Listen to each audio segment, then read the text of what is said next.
À l'ouverture du troisième sceau, Apocalypse 6, versets 5 et 6, un cheval noir indique une grande famine dans beaucoup de parties du monde.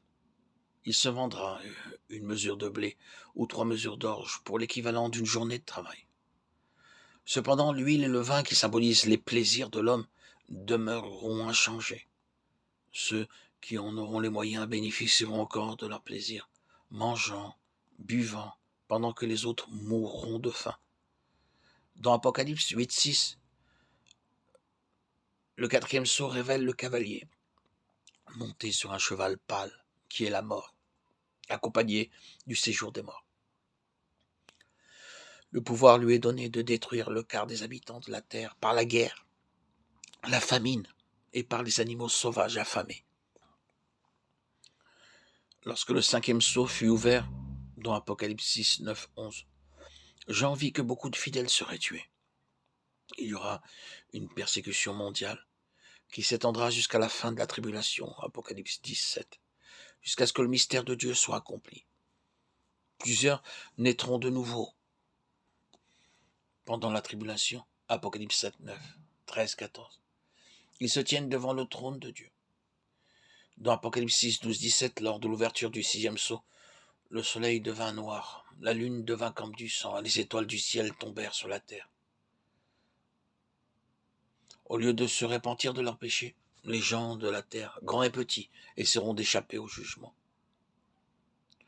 Ce seront des rois, des hommes importants, riches et orgueilleux, quelques esclaves, mais principalement les grands et les riches. Il est difficile à ceux qui sont riches et qui bénéficient d'une position élevée de se repentir et d'échapper au jugement de Dieu. Dans Apocalypse 7, 1, 14, nous avons les 144 000 d'Israël qui furent marqués d'un sceau. Ceci est en relation avec la conversion des Juifs en tant que nation. Ésaïe 66, 5, 8. Lorsque l'Antichrist offrira le sacrifice d'abomination, leurs yeux s'ouvriront. Matthieu 24, 15. Alors l'Antichrist commencera à persécuter les Juifs. 144 000 est un chiffre symbolique. 12 000 pour chaque tribu. 12 est le chiffre du gouvernement et du fondement. Ce chiffre nous parle des Juifs qui se seront pleinement repentis et auront vaincu. Après cela, je regardais et voici, il y avait une grande foule que personne ne pouvait compter, de toute nation, de toute tribu, de tout peuple et de toute langue. Ils se tenaient devant le trône et devant l'agneau, revêtus de robes blanches et des palmes dans leurs mains.